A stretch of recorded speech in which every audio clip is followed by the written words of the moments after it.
안녕하세요. 저는 서울 종로의 대기업에 다니는 33살 하대리입니다. 저는 소위 말하는 엘리트 코스를 밟아서 누구나 부러워하는 연봉을 받는 대기업에 다녀요. 저희 아버지가 정말 저를 물신양면으로 도와주셨고 남들보다 더 열심히 살아서 지금의 제가 있는 것 같아요. 저는 공부만 하던 아이였어요. 여중, 여고, 여대 졸업을 해서 더 공부에 집중할 수 있었지만 그 흔한 취미생활 하나 없었거든요. 아빠가 힘들게 공부시켜 주시는 걸 알아서 다른 곳에 관심을 두지도 않았고 아빠한테 자랑스러운 딸이 되고 싶다는 생각이 전부였어요.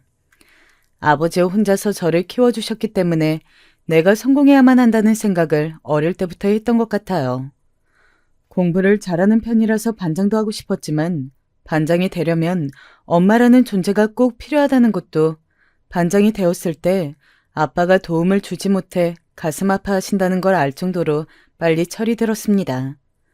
그렇게 누구보다 치열하게 20대를 보내고 30살이 넘어가고 승진하고 나니 갑자기 번아웃이 오더라고요. 정말 열심히 살아서 내 삶에도 쉼표가 필요한가 보다 생각했어요. 하지만 30살이 넘어버린 더 이상 어리지 않은 저에게 새로운 취미 찾기는 쉽지 않았어요.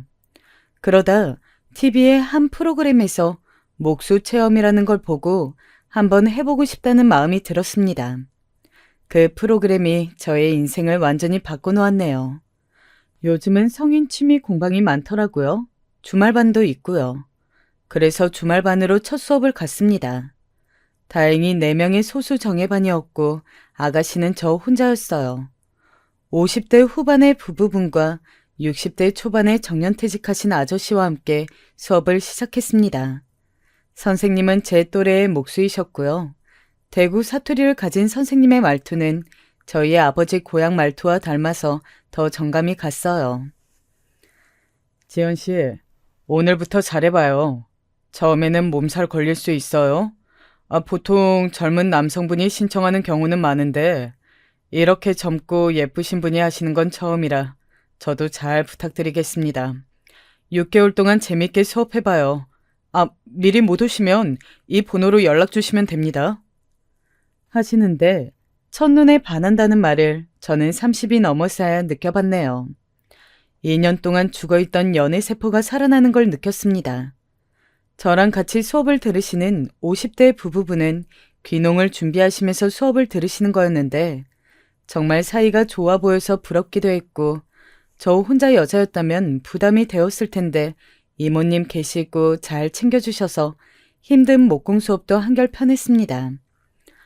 어머니가 일찍 돌아가셔서 여자 어른을 어떻게 대해야 할지 모르는 저에게 정말 따뜻하게 말 한마디 해주시고 무거운 거 옮길 때도 신랑분에게 젊은 아가씨 혼자 힘들어 같이 좀 도와주자 하면서 많은 도움을 받았습니다.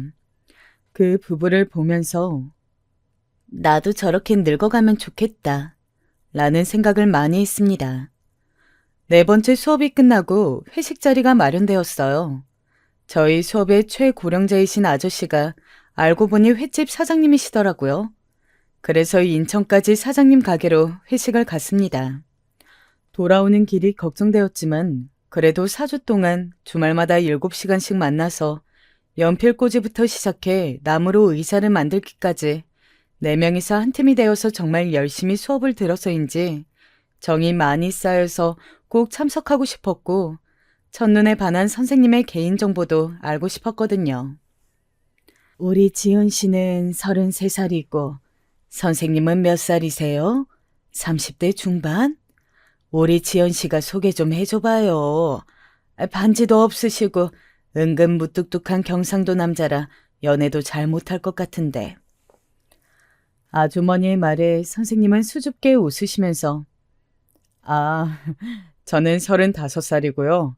저도 이 동네에 온 지 얼마 되지 않아서 아는 사람이 많이 없어요. 원래 같이 일하던 목수 선배가 하시는 수업을 제가 이어받아서 하고 있습니다. 지금은 개인 작업실 준비하면서 건축 목공 기능사 인테리어 자격증 준비한다고 바쁘다 보니 연애는 2년째 못하고 있네요. 어차피 결혼에 대해 크게 비중을 두지 않아서요. 제 작업하는 걸 이해해주는 분 만나는 게 쉽지 않더라고요. 누군가를 소개받아도 인연이 오래 이어지질 않더라고요. 그래서인지 어느 정도 단념했다고 할까요? 하하하하. 그렇게 선생님이 애인이 없다는 사실을 알고 나니 괜히 마음이 설렜습니다. 그리고 저에 대해서도 물어보시더라고요.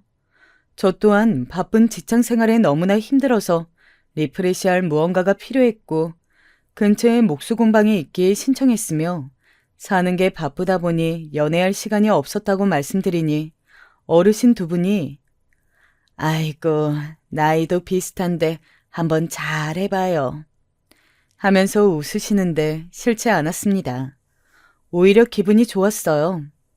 다들 2차 가시고 저랑 선생님만 다시 서울로 올라오는 차 안에서 선생님께 고향이 대구 어디냐고 물어봤어요. 저희 아버지 말투랑 너무나 비슷해서 한 번에 알아들을 수 있었다고. 나도 6살 때까지는 고향에서 살다가 초등학교 입학할 때 서울로 이사와서 지금까지 살고 있다고. 은퇴하신 아버지는 아직도 고향에서 살고 계신다고 말했습니다. 그래서 선생님 말투가 너무 마음에 든다고 하니 선생님은 얼굴이 빨개지시더라고요. 어릴 때 같은 동네에 살았다는 점 하나만으로도 한결 더 가까워진 것 같았습니다. 선생님 또한 지연의 힘인지 더 편하게 저를 대하는 것 같았습니다. 그렇게 선생님은 저희 집 앞까지 데려다 주시고 가셨어요. 알고 보니 제가 사는 원룸과 5분 거리 오피스텔에 살고 계시더라고요. 그 주 내내 주말이 오기만을 목수 수업하는 날만 기다렸습니다. 일이 힘들어도 주말이 오니까 괜찮아 할 정도로 간만에 느껴보는 기분 좋은 설렘에 번아웃이 왔다는 생각조차 있게 되더라고요. 사실 일도 일이지만 전 남자친구 때문에 더 번아웃이 온 것 같았습니다. 같은 회사 동기였던 전 남자친구는 지방 연구소에 근무했고 저는 서울 본사에서 일해서 장거리 커플이었습니다. 그러다 신공사 건설로 인해 중국으로 2년 파견 근무를 가게 되었고 거기서 바람이 나서 정말 저에게 충격을 주었던 놈이었죠. 저희 관계를 알던 몇몇의 동기들이 제 승진 축하주 사는 날에 알려줘서 남자친구의 바람을 알게 되었습니다. 승진 준비하느라 바쁜 너에게 괜히 알려줘서 승진까지 놓칠까봐 이제야 이야기한다며 그렇다고 연구소에서는 남자친구의 연애 소식을 다들 아름아름 알고 있는데 혼자 모르는 건 아닌 것 같다고. 전 남자친구는 중국으로 파견하고 반년 만에 9살이나 어린 회사 통역하는 대학생이라 바람이 났으며 파견 근무를 연장하기 위해서 회사 측의 주재원으로 가고 싶다고 서류 작업을 마친 상태이더라고요. 그러면서 저에게는 늘 한국에 내가 들어갈게. 너무 보고 싶다. 매일 너를 생각한다. 나는 너밖에 없다. 사랑한다. 라고 했고요. 올 때마다 신기한 선물들을 저희 아버지 좋아하시는 술들을 다 챙겨오고 매일 연락을 주고받아서 바람 피운다는 사실조차 생각도 못했습니다. 거기에 저희는 다음 달에 부모님께 인사드리러 가기로 약속한 상태였습니다. 중국으로 가기 전 결혼하자면서 프로포즈도 한 상황이었습니다. 평생을 웃게 해주겠다. 우리 같이 재미있게 살자고 편지까지 써준 남자친구였는데 그 모든 게 부질없고 정말 사람에 대한 환멸이 났습니다. 네가 어떻게 그럴 수가 있어? 9살이나 어린 여자랑 노니까 세상 행복해 보이지? 언제까지 속이려고 했니? 너를 믿고 매일 사랑한다고 하는 내가 얼마나 웃겼니? 이래놓고 다음 달에 어머니 뵈러 가자고? 나한테 무슨 생각으로 말한 거야? 내가 그렇게 우스워? 안 들킬 거라 생각했어? 다시는 연락하지 말고 본사 쪽으로는 자리 옮길 생각도 하지 마라. 너 내 눈에 띄면 가만두지 않을 거야. 내 인생 걸어서 너 망하게 할 거야. 내가 그 누구보다 독한 거 잘 알지? 내 눈에 눈물 흘린 만큼 너한테 복수할 거니까 내 눈에 띄지 마. 알았지? 평생 보지 말자. 아, 중국 주재원 간다고 평생 중국에 살지 그래? 그러자 남자친구는 긴 한숨을 쉬며 야, 나라고 마음이 편했을 것 같아? 우리 만나면 늘 회사 얘기한다고 웃으면서 얘기한 적이 언제였는지 기억이나 나니? 그래, 인정할게. 새로운 누군가 만나니까 신선해서 기분 좋았어. 설렘 같은 것도 좋았고. 그런데 딱 거기까지 감정인 거지. 이 사람이랑 결혼을 하겠다거나 그런 거 아니야. 9살이나 어린애랑 무슨 미래를 꿈꾸겠어. 내가 돌아갈 곳은 너뿐인 거 알잖아. 너 정말 이런 일로 헤어질 거야? 정리할 거야. 그러니까 한 번만 봐주면 안 돼? 나뿐만 아니라 남자들 해외 출장 오면 다들 다른 여자랑 저렇게 놀다가 헤어지고 그래. 정말 내가 네가 싫어서 헤어지려고 그 애랑 만난 거 아니야. 정말 그냥 만난 거야. 라며 긴 변명 아닌 변명을 했습니다. 또한 제 핑계를 대면서 중국 주재원 원서 넣은 거는 여기서 승진이 더 잘 될 것 같으니까 저는 승진했는데 본인은 못하니까 부담이 되었답니다. 정말 어이가 없었고 이런 자격지심을 가진 남자라니 한숨만 나왔습니다. 거기에 남자는 원래 그런 동물이다며 자꾸 저한테 모든 남자는 몸이 멀어지면 한 번씩 실수한다고 가스라이팅을 하는데 정말 기가 찼습니다. 정말 모든 남자는 그런 걸까요? 저는 단호하게 헤어짐을 고했습니다. 바람 피운 놈은 또 피운다는 속설을 믿기도 했고 미안하고 울고불고 사과하는 모습이 아니라 비겁하게 구는 남친의 모습을 보니 정이 떨어져서 더 이상 사귈 수가 없었습니다. 난 너랑 다시 만날 생각 없어. 자꾸 연락하면 중국 주재원 팀장님이 우리 학교 선배이고 나랑 정말 친한 분이라는 거 알지? 너의 이런 것들 다 소문나게 할 거야. 너도 그런 거 바라지 않잖아. 다신 보지 말자. 전화도 메신저도 보내지 마. 하면서 끊고 나니 정말 사랑이라는 게 무엇인지 2년이라는 세월 동안 우리가 나눈 시간은 어느 순간에 다 쓸모없는 시간이 되었더라고요. 결혼을 약속하던 우리는 한순간에 남이 되었습니다. 제 마음도 마음이지만 그 친구가 저희 아빠에게 참 잘했거든요. 엄마 없이 혼자서 절 키우시면서 많이 외로운 우리 아빠, 낚시 친구도 되어주고 술 친구도 되어주어서 사랑하는 마음보다는 고마운 마음이 더 컸었는데 이렇게 배신을 당하고 나니 내 마음만큼 아플 아빠를 생각하니 더 용서가 되지 않았습니다. 저의 결혼 조건 중 가장 중요한 것이 바로 우리 아빠에게 아들 같은 사위가 될 수 있는 남자였습니다. 가족이라고는 아빠랑 둘뿐이라서 저도 딸 같은 며느리가 되어야겠지만 정말 아빠랑 취미도 비슷하고 살갑게 아빠에게 다가갈 수 있는 남자를 원했습니다. 아빠가 30년이라는 세월을 힘들 때마다 저를 보면서 힘을 내셨던 아빠에게 제가 해드릴 수 있는 제일 큰 효도가 바로 가족을 만들어주는 거라 생각했습니다. 남자친구의 배신이 그래서 더 상처가 되었습니다. 저희 아빠에게 잘했던 남자라 결혼까지 할 거라 믿어 의심치 않았거든요. 하지만 직장 생활 해보신 분들 아시죠? 아직도 이런 소문이 나면 여자 쪽이 훨씬 더 뒷소문이 안 좋게 난다는 걸. 그래서 최대한 아무렇지 않은 척했고 더 회사 일에 매달리다 보니 번아웃이 온 거였습니다. 아빠에게도 일이 바빠서 헤어졌다고 말하고 절대 그 사람에게 연락하지 말라 했습니다. 딸 마음은 누구보다 빨리 눈치채는 우리 아빠는 아마 제가 말 안 해도 눈치챘을 겁니다. 그렇게 2년이라는 시간이 지났고 새로운 사람이 마음에 들어왔네요. 저 또한 이렇게 누군가를 첫눈에 반해본 적도 이렇게 빨리 마음이 간 적도 없어서 당황했습니다. 하지만 다시 누군가를 사랑할 수 있다는 게 기적처럼 느껴져서 그 설렘조차 기분 좋게 느껴지더라고요. 주말이 찾아왔습니다. 코로나 바이러스가 한창 기승을 부릴 때였어요. 같이 수업을 듣는 부부분도 횟집 사장님도 자가격리를 하셔서 주말 동안 선생님이랑 둘이서 공방에서 작업을 했습니다. 지연 씨랑 둘이서 작업하니 음악 틀어놓고 저희 천천히 진도 나갈까요? 평소 만들고 싶었던 디자인이 있으시면 말씀해 주세요. 같이 점심을 먹고 작업을 하고 저녁을 먹고 집까지 데려다 주시고 주말 내도록 선생님 둘이서 데이트한 느낌이었습니다.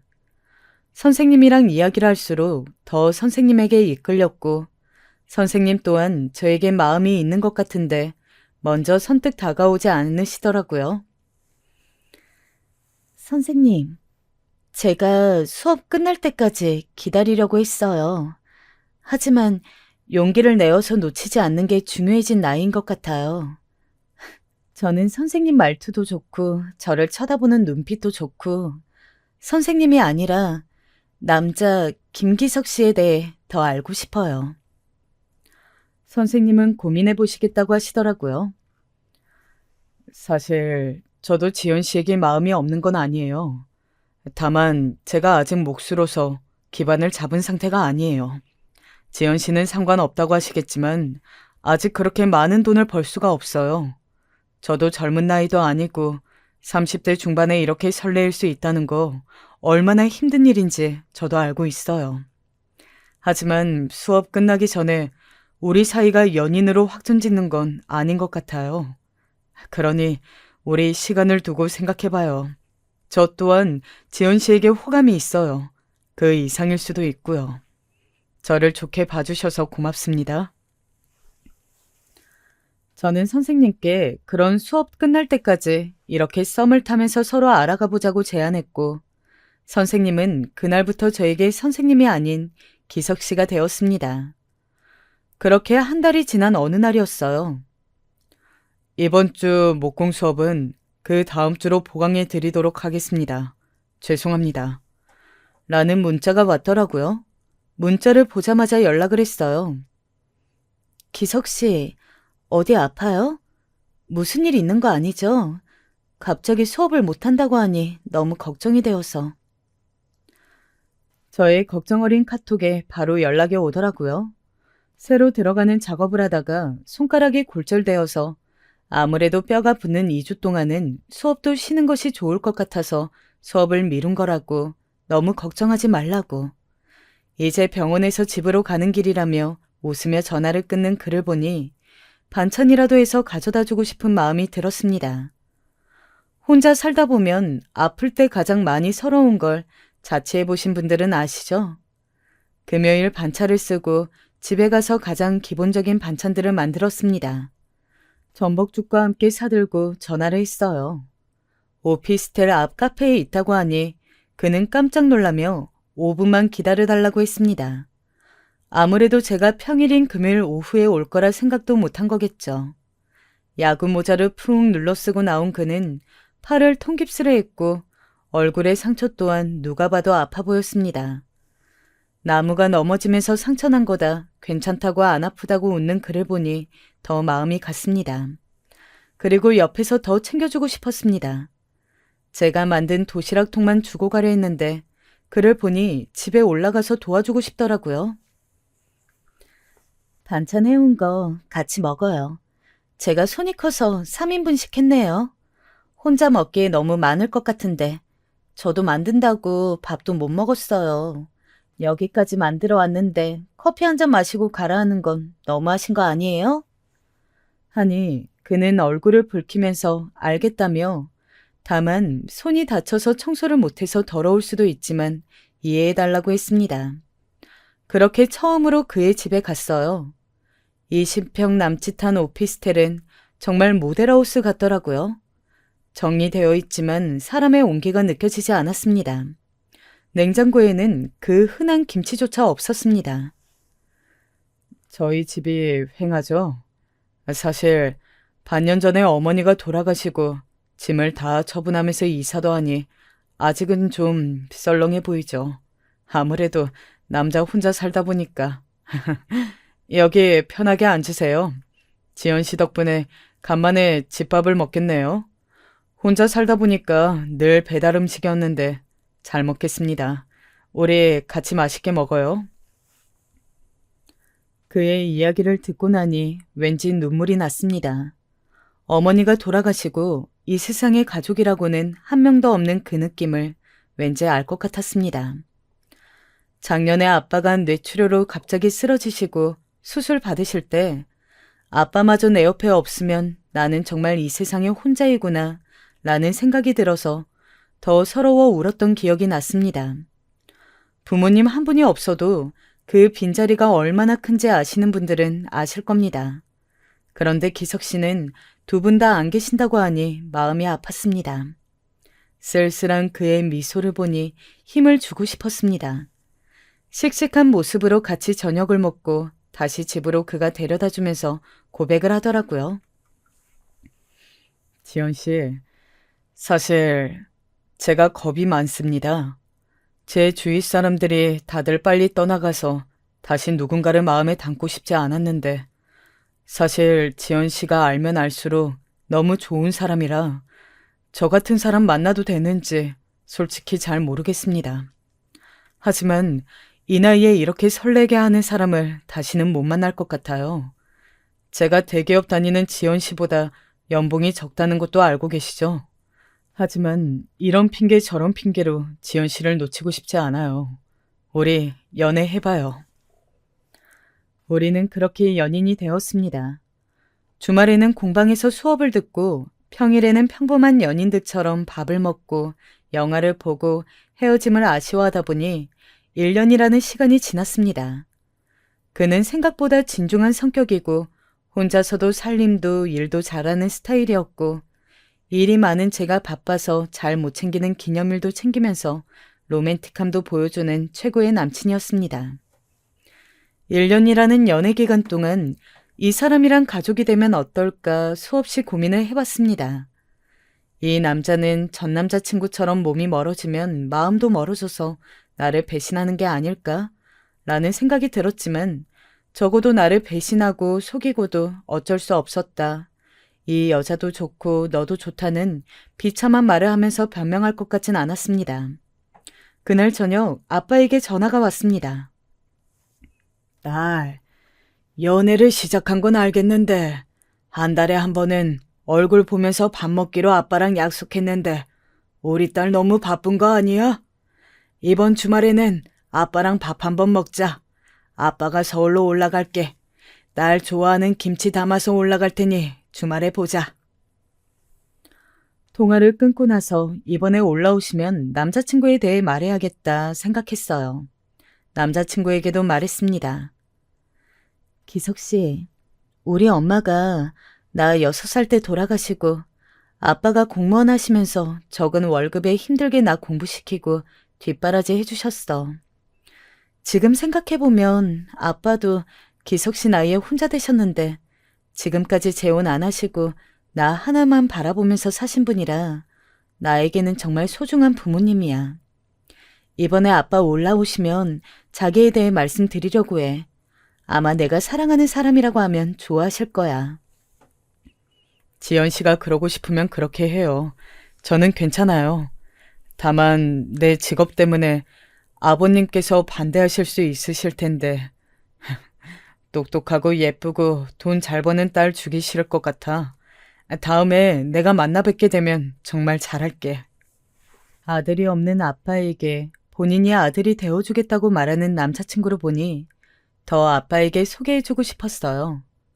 저희 아빠, 엄마 돌아가시고 혼자서 밥도 못 하시는 분이 밥하는 방법부터 여자아이 혼자 키우기 위해 머리 묶는 방법까지 매일 배움의 연속이었다고 웃으면서 말씀하셨지만 주변에 딸 키우는 선배를 보니 남자 혼자서 여자아이를 키운다는 게 결코 쉽지 않은 일이더라고요. 저희 엄마가 갑자기 급성 심근경색으로 일주일 만에 돌아가셔서 직장 일밖에 몰랐던 아빠가 육아와 살림을 동시에 해야 하니 아마 몸도 마음도 지쳤을 겁니다. 할머니가 소녀 키우신다고 해도 본인 딸은 본인이 키워야 한다며 한 번도 맡긴 적 없었습니다. 지금이야 싱글돼지도 많고 어린이집, 유치원이 활성화되어 있고 한부모 가정 혜택 등 다양한 혜택이 있지만 25년 전에 싱글돼지는 없었죠.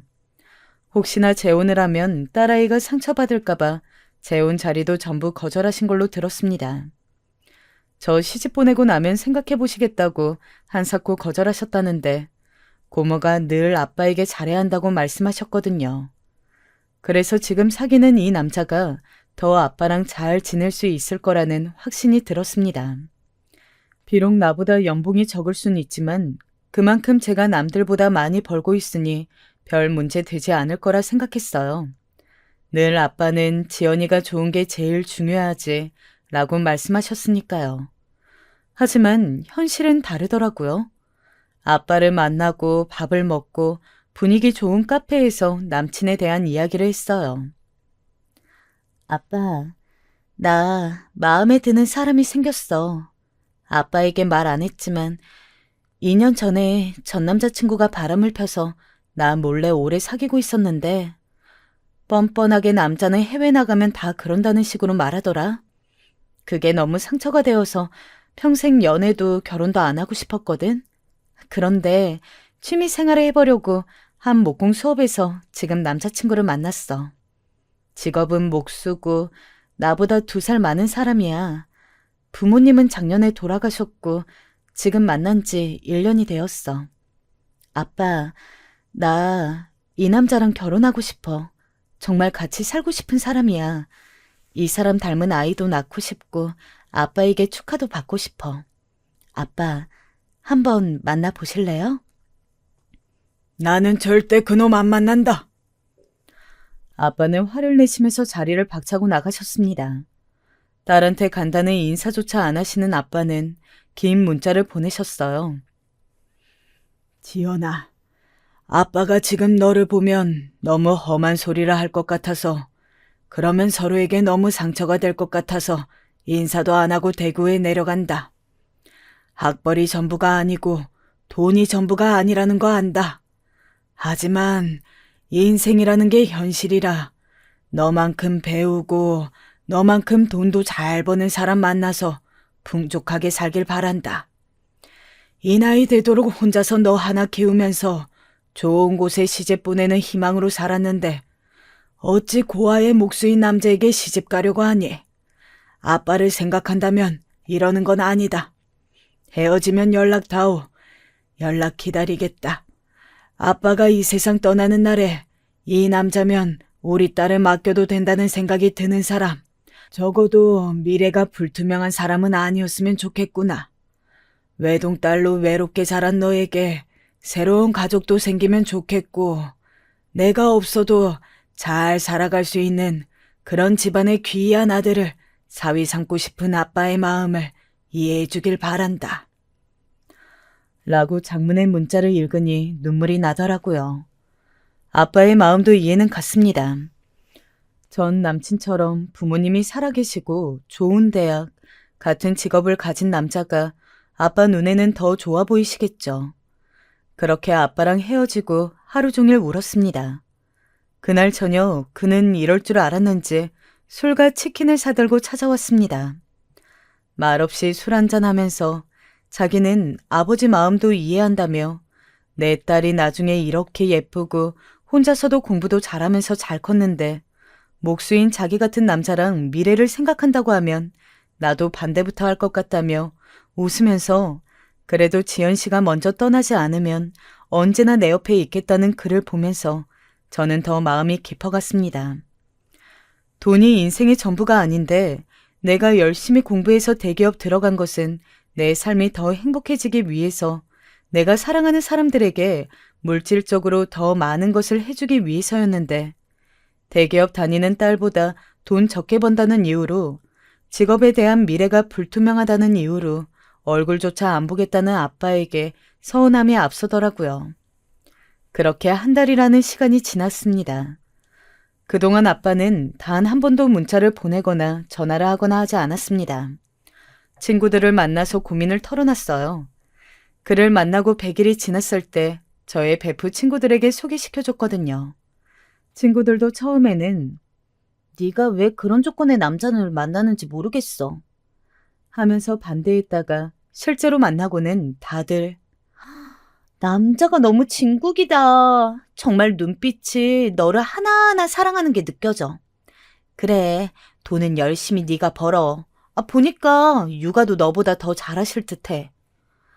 하면서 이제는 다들 인정해주는 분위기라서 그런지 아빠에 대한 서운함이 쏟아져 나오더라고요. 나도 알아. 우리 아빠가 나를 정말 힘들게 키우신 거. 우리 고1 때부터 독서실 끝나면 아빠가 매일 나 데리러 나오시고 그러다 너희 집까지 일일이 아빠가 태워주시고 그렇게 내 고3 내내 아빠가 회식 한 번 안 가고 나를 위해서 희생하신 거 알거든? 남자가 돈 많이 벌어오는 게 전부는 아니잖아. 나만 사랑해주고 자기 일에 열심히 하는 사람이고, 지금 연봉이야 내가 높지만 몫이야말로 안 잘리고 평생 일할 수 있는 전문적인 일이잖아. 평생 꿈을 쫓아서 산다는 게 얼마나 멋있는 일인데. 속마음을 털어놓을 수 있는 친구를 만나자 아빠에게 서운했던 말들이 쏟아져 나왔습니다. 내 마음을 아빠가 너무나 몰라준다는 생각이 들었고, 나한테는 소중한 사람인데 돈으로 저울질대는 게 억울하기도 했습니다. 지연아, 내가 딸이 있잖아. 자식을 키우니까 세상 보는 눈이 달라지더라. 나는 너희 아버지 마음 이해해. 하지만 여자로서 너의 마음도 이해해. 이건 정답이 없는 것 같아. 조건 좋은 남자 만나서 잘 살 수 있지. 근데 조건 좋은 남자랑 사랑 없이 사는 게 행복할까? 그건 절대 아니라고 본다. 결혼은 현실이야. 정말 하나하나 맞춰가도 싸우는 일이 많은데, 그래도 사랑한 기억 가지고 살면서 늙어가는 건데, 난 결혼 찬성. 며칠 지나면 34살이고, 그렇게 1살, 2살 더 나이를 먹으면 이렇게 가슴 떨리게 사랑하는 감정 또한 늙어요. 일단 아버지를 찾아가서 뵙는 걸 추천해. 자식 이기는 부모 없다고 하잖아. 친구들의 이야기를 듣고 나니 이렇게 연락을 하지 않은 채 무소식으로 아빠의 결정만을 기다리는 게 능사가 아니라는 생각이 들었습니다. 아빠를 직접 만나면 무엇이든 해결이 될 거라 생각이 들었습니다. 자식을 이기는 부모는 없다 라는 말에 기대보고 싶었습니다. 이대로 아빠랑 멀어질 수는 없었어요. 저한테 남자친구만큼 소중한 사람이 바로 아빠인데 마음이 멀어지는 것 같아서 너무나 속상했습니다. 다음 날 고모에게 전화 한 통이 왔습니다.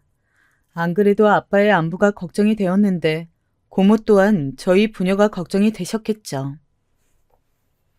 지연아, 잘 지내지? 고모야, 이야기 대충 들었어. 너희 아빠가 너무 속상해서 술 마시고 나에게 울면서 전화가 왔더라. 요즘 식사도 잘 안 하시는지 지난주에 반찬 가져다 드린 거 하나도 안 드셨어. 아빠가 너무 속상해서 밥이 안 넘어가시나 봐. 아빠가 빈속에 술만 드시니 너무 걱정이 되어서 전화를 했어. 밥도 안 드시고 고모 말은 안 들으니 지연이가 먼저 아빠에게 전화 한 통 해봐. 딸이 사랑하는 사람이 생겨서 결혼한다는데 축하해줘야 하는데 자신이 너무 속물 같아서 너무 속상하다고. 하지만 번듯한 직장에 집안도 부모님이 살아계셔서 사랑 많이 받은 그런 남자를 만나길 바라신 것 같아. 고모도 마찬가지야. 아마 모든 부모는 조금이라도 자기 자식이 편한 길로 가길 바라지 힘든 길로 가길 바라지 않아. 아빠가 너무 속상해 하시더라. 너희 아빠 뇌출혈로 쓰러져서 고생했는데 저렇게 화 참으면 안 좋은 거 알잖아. 아빠랑 잘 이야기해봐. 전화를 끊고도 한참 동안을 멍하게 있었어요. 아빠가 생각하는 저처럼 대기업 다니고 부모님이 살아계시는 그런 사람을 만나서 사랑에 빠진 일이 있을까? 지금 이 사람을 놓치면 한평생 후회하지 않을까? 다시 내가 누군가를 이만큼 사랑하고 사랑받을 수 있을까? 수없는 질문들을 스스로에게 해봤지만 그 사람이 없는 미래를 생각할 수가 없었습니다. 아빠에게 전화를 걸어 제 마음을 말했습니다.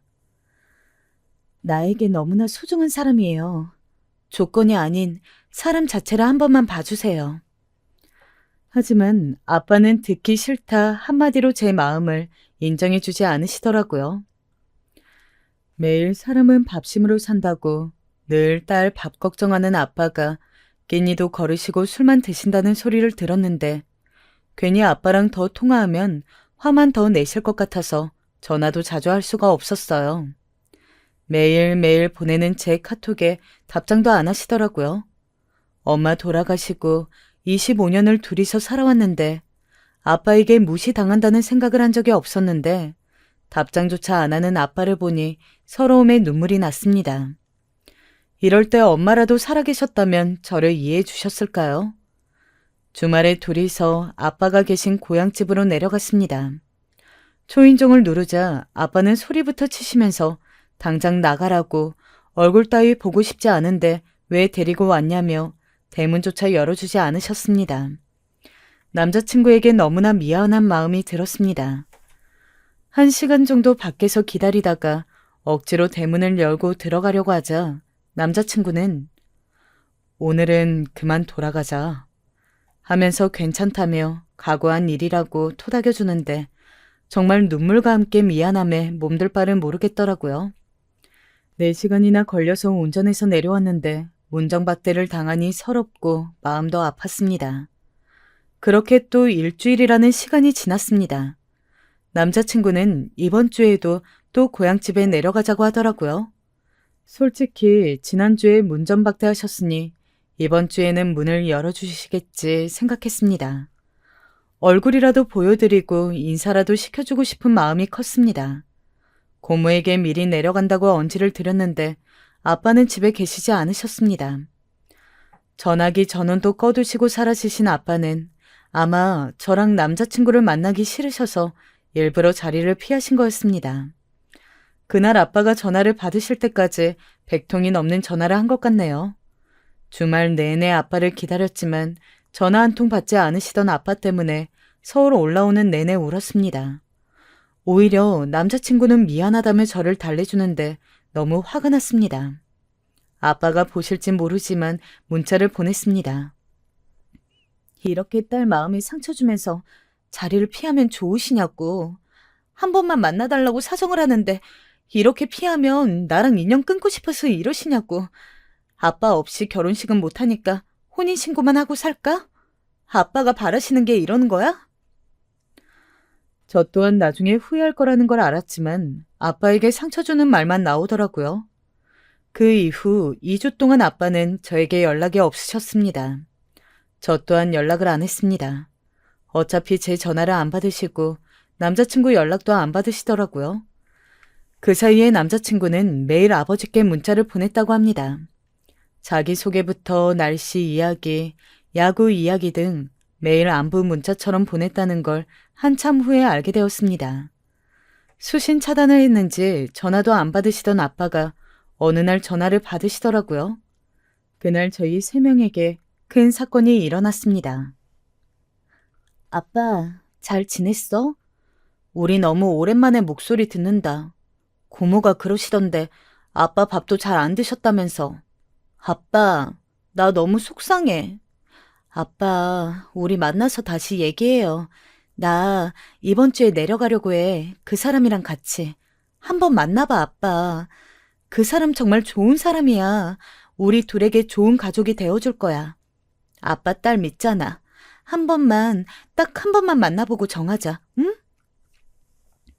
지연아, 내가 그렇게 반대한다고 말했는데도 이렇게 나와야겠어? 어?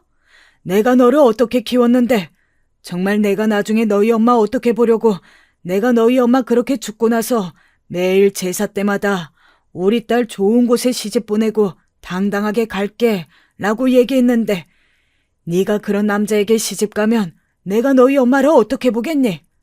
계속 만나보라고 좋은 사람이라고 그런 말 할 거면 전화하지 마라.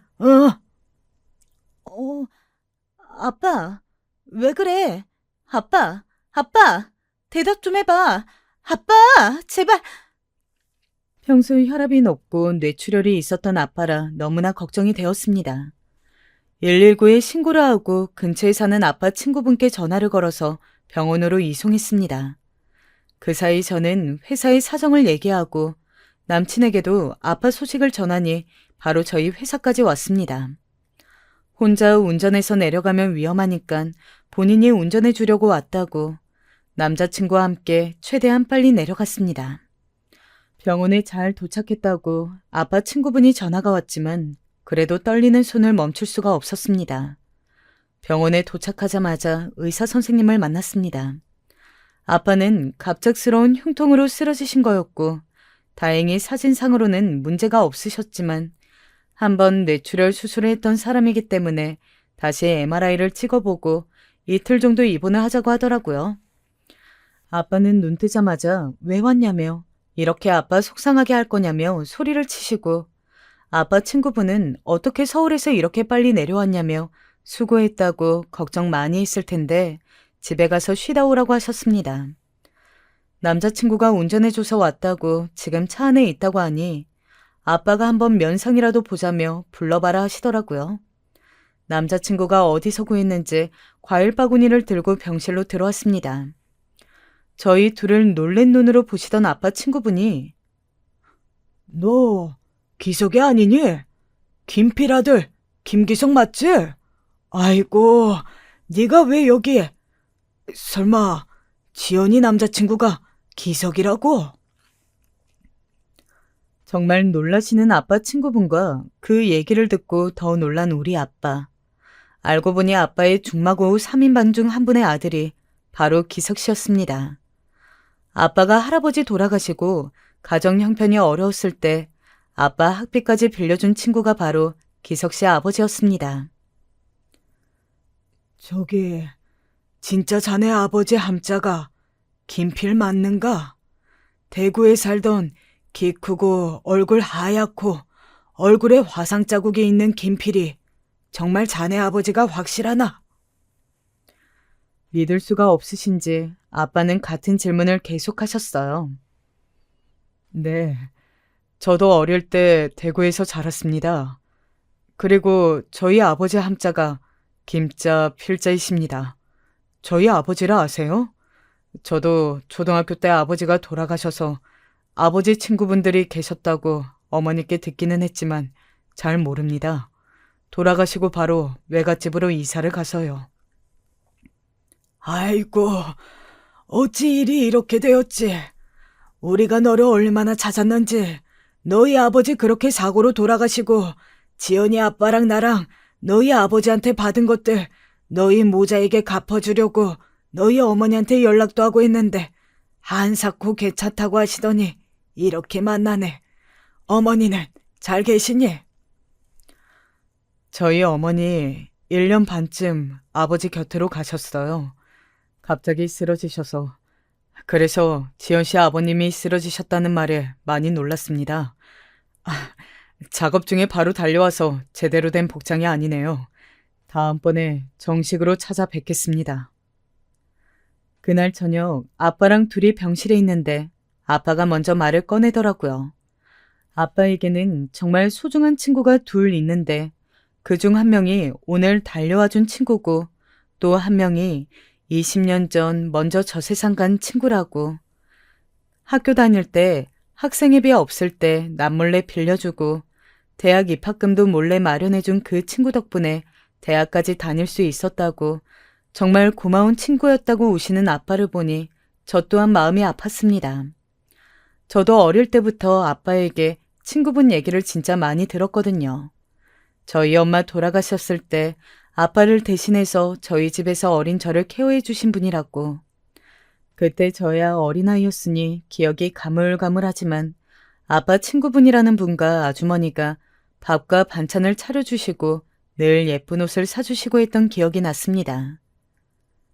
아, 그분이 기석 씨 부모님이셨구나. 살아계셨다면 아빠가 이렇게 반대하지 않았을 텐데 라는 생각도 들었습니다. 그날 밤 아빠는 많은 생각에 잠기신 것 같았어요. 그렇게 반대하던 딸의 남자친구가 꼭 다시 만나고 싶었던 친구의 하나 남은 아들이고 가족으로 받아달라고 온 친구의 아들을 매정하게 뿌리칠 수도 그렇다고 선뜻 받아들이기도 쉽지 않으셨겠죠. 퇴원하시고 아빠는 친구분과 한잔하러 가시겠다고 딱 맥주 한 잔만 하고 올게 하고 나가셨습니다. 본가에 오니 어릴 때 사진 속에서 기석 씨 사진도 기석 씨 부모님 사진도 쉽게 찾을 수 있었습니다. 우리가 어린 시절에 이렇게 만났구나. 아빠, 엄마, 그리고 기석 씨 부모님이 아기인 저희를 안고 있는 사진을 보니 울컥 눈물이 났습니다. 아마 이 사진을 보여주면 기석 씨도 저와 같은 마음일 것 같아요. 사진을 계속 보고 있으니 왠지 우리 둘은 이때부터 인연이었다는 생각이 들었습니다. 그리고 돌아가신 기석 씨 부모님이 우리를 만나게 해준 건 아닐까라는 생각도 들었습니다. 영식아, 내가 어떻게 해야... 정말 한숨만 나온다.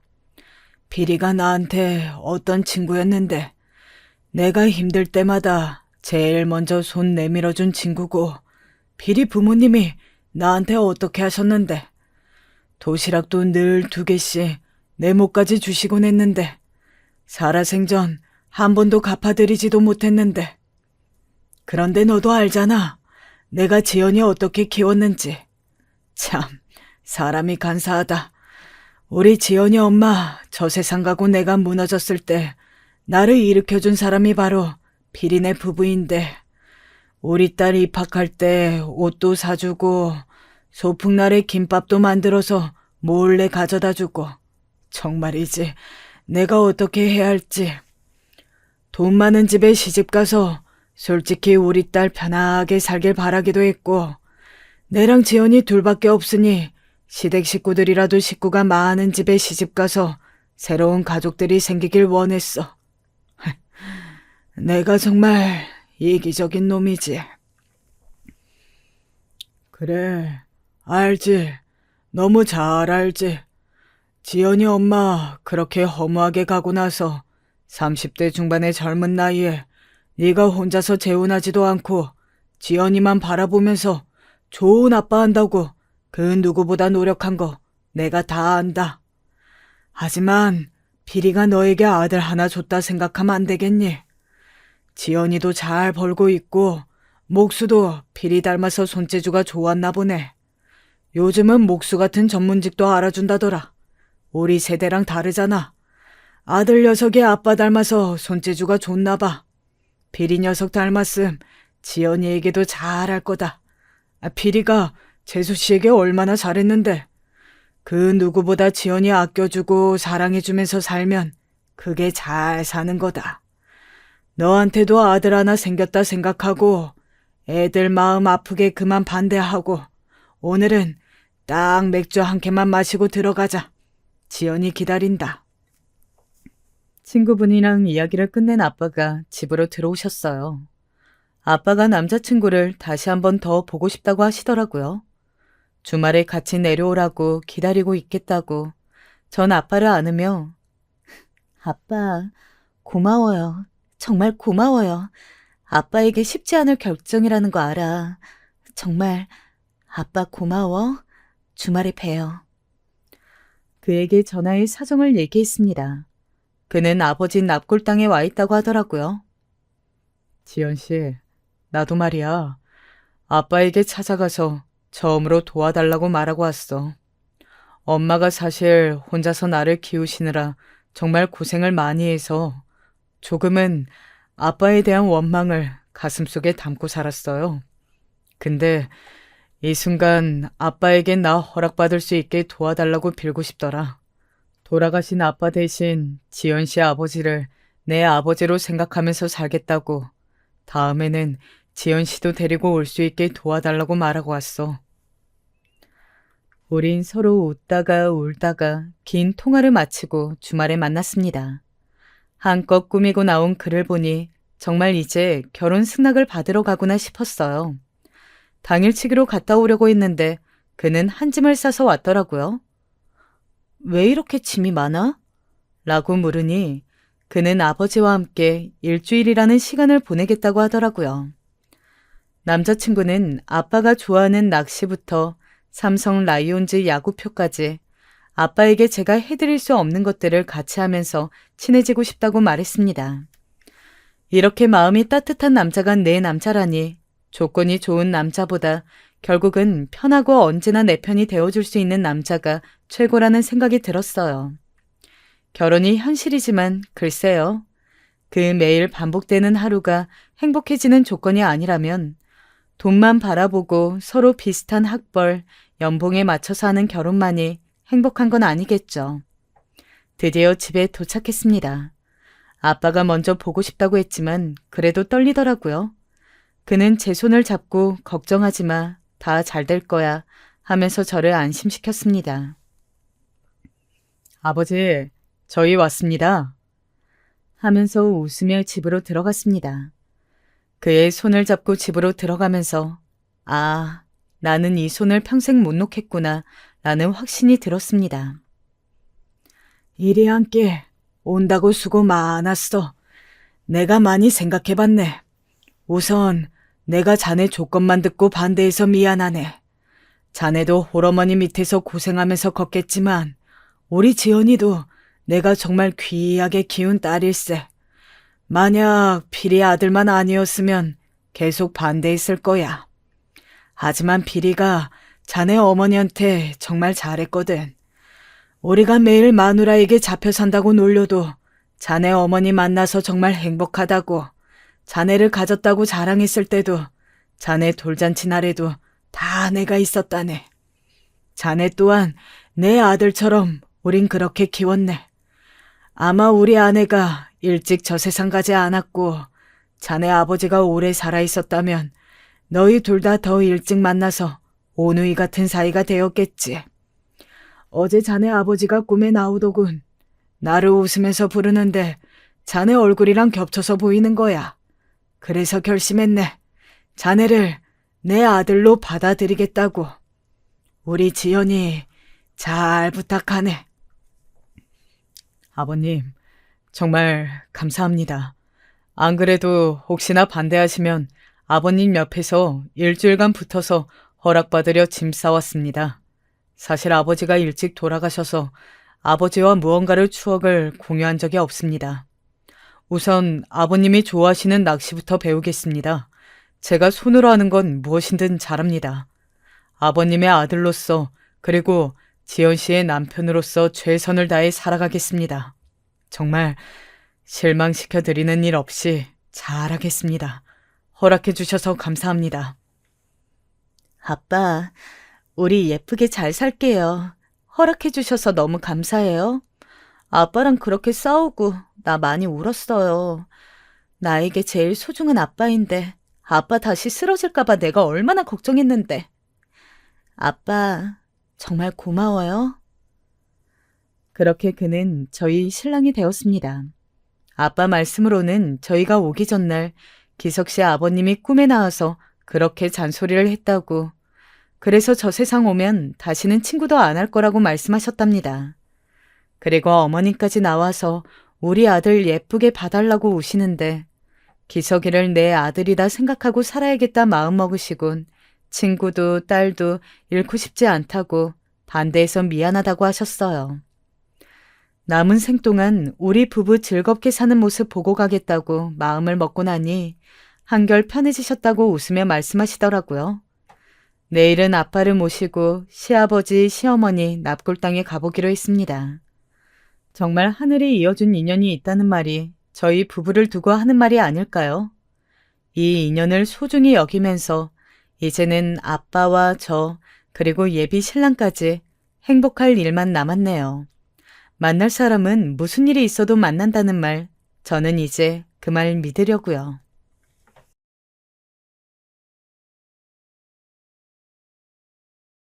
안녕하세요. 톡톡 사연 자주 보는 할아버지입니다. 사연을 보다 보면 기가 막힌 일이 많이 있는 것 같아요. 그래서 저도 사연을 보내 응어리 한번 풀어보고 싶었습니다.